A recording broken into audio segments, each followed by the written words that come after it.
Welcome to the third episode of Communicore Weekly. I'm George from Imagine Nerding. And I'm Jeff from MiceChat. Thank you so much for the support last week. We really appreciate it. We had a ton of fun, and we got a lot of stuff to talk about today, so let's just jump right into it. This day in Disney history.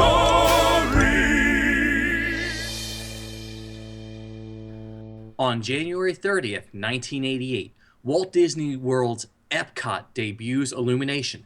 The nightly show includes special effects, projectors, theme music, and fireworks.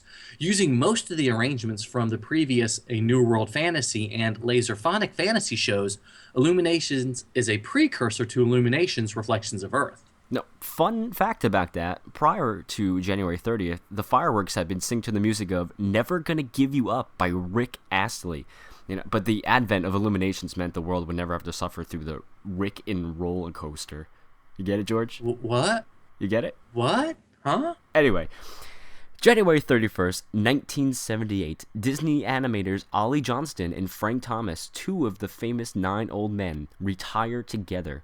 They both go on to author several books, give lectures, and consult on many film projects. February 2nd, 1922, a 20-year-old Walt Disney begins work at his own cartoon company called Laugh-O-Gram Films in Kansas City, Missouri. He will produce one-reel animated versions of 6 fairy tales. Walt had felt that Kansas City theaters, which feature cartoons made by studios on the East Coast, might be willing to buy some from a local company. He created a few and brought them to the Newman Theater. In order to clinch the deal, Walt calls them Newman's Laugh-O-Grams.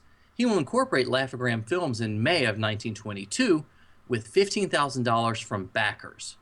These cartoons will be regarded as Walt's first professional effort in the field of animation.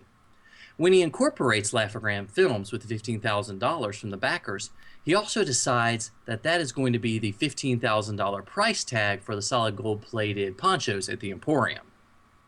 The what? Oh, nothing. Just go to the next one. February 3rd, 1945, Disney's 7th animated and live-action feature film, The Three Caballeros, my favorite film of all time, is released in the United States. Produced as part of the studio's goodwill message for South America, the film stars Donald Duck, who in the course of the film is joined by his own friend Jose Carioca, the cigar-smoking parrot from Saludos Amigos, who represents Brazil, and later the pistol-packing rooster Panchito Pistols, representing Mexico. It will earn 2 Academy Award nominations, though after a brief initial run, Walt will pull the film from general release because it gets really bad press reviews. But I don't care what they say. I love it. Oh, I think it's a fantastic film as well. Speaking of it being a fantastic film, this is a little segment I like to call Why I Think The Three Caballeros is Awesome. Huh. Obviously you didn't consult with me on the name, but we'll go with it.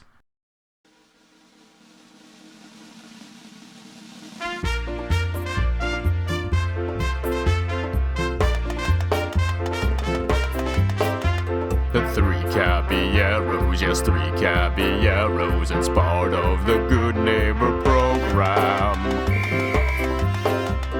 Donald's 2 amigos, they go wherever he goes. Where are his pants? We don't know. They're always together. Oh, it is Aurora Miranda. They dance together with Panchito Pistols and Jose Carioca is one bad mother.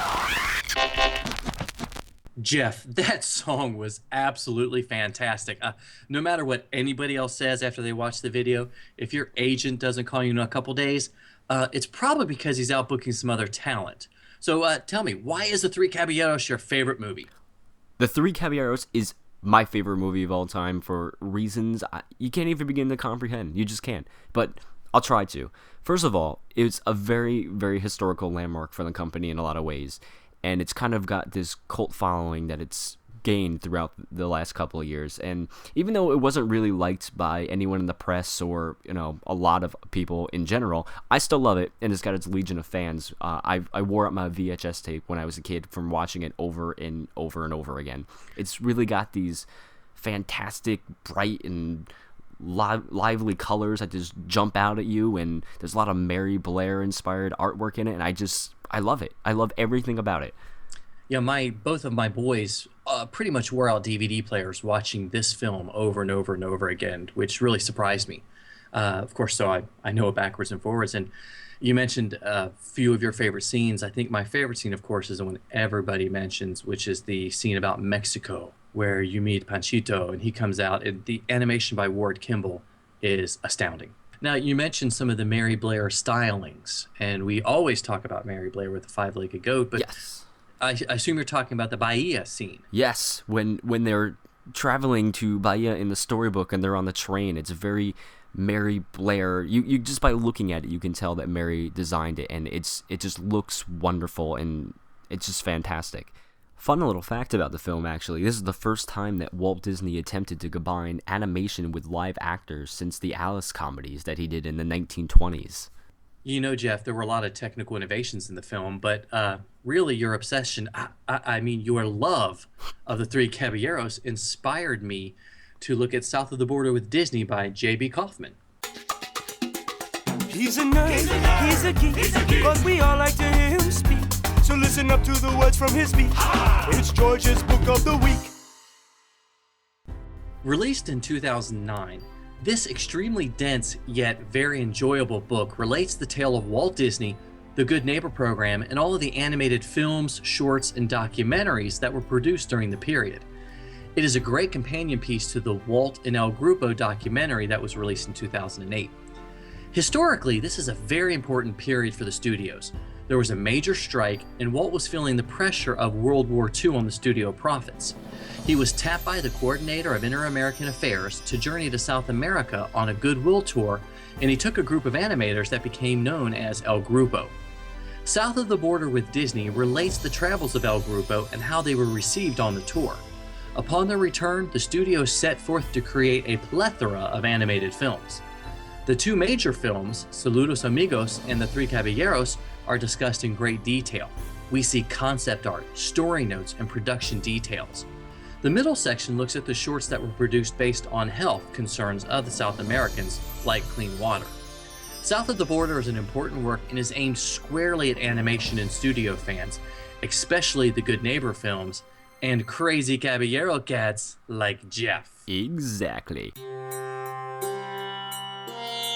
Fantastically fuzzy photo, I was on the spot.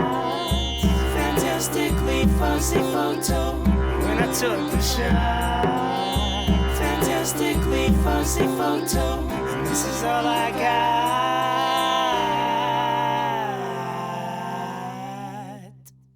Well, Jeff, the Fantastically Fuzzy Photo is a new segment we've got here at Communicore Weekly, and we would love to invite the listeners and the viewers to submit their own fantastically fuzzy photos for use in this segment. And if you submit one and we use it, we have got some glorious prizes that we're going to send out. Whoa. Prizes? What kind of prizes are we talking about? Well, those are surprise prizes that we're going to share with everybody. The viewers can just email the entries to communicoreweekly@gmail.com. Can I enter? Not valid in this state with all 50 entries or something. All right. News flash. We can't wait to tell you. Beards are totally a thing now at Disney, but hipsters already knew that before you did. Rumor has it the Imagineers are already working on a mock-up for a new attraction called Stache Mountain. You know, Jeff, we should really look into buying that domain name soon. I'm gonna look at it right now. Sometimes you might see it, sometimes you don't. Hey, look, what's that? It's a five-legged goat. Jeff, you know, I think it's safe to say that the Haunted Mansion is our favorite ride. Absolutely. It's the first ride I go on every single time I go to Disney. Well, you know, Jeff, as many five-legged goats as there are in the Haunted Mansion, we're not going to cover any of them this week. I want to share a book. Wait, you already did your book of the week. How many more books do we need to read? I know, but nobody watches this far anyway. What I wanted to talk about was one of the rarest Disney books, and it's located on my second favorite ride at the Magic Kingdom, Splash Mountain. I first spotted this book in 2007, and my brother Andrew was quick enough to grab a shot of it. The five-legged goat for this week is the book, How to Catch a Rabbit by Brer Wolf. You'll see this book in several of the ride scenes, especially when Brer Bear is caught in a trap. I don't think I've ever seen a copy of that book on eBay before. And, aside from the fact that Brer Fox never really caught Brer Rabbit, it really can't be that good, can it? I guess not. Thanks for tuning in again this week. I'm George from Imagine Nerding. And I'm Jeff from MiceChat. Be sure to leave us a comment right there below. We love hearing from you guys. Or you can email us at communicoreweekly@gmail.com. Be sure to like us on Facebook and legally stalk us by following us on Twitter. And finally, do not forget to visit MiceChat for all your awesome, up-to-date Disney news. Thanks for watching. We'll see you next week on Communicore Weekly.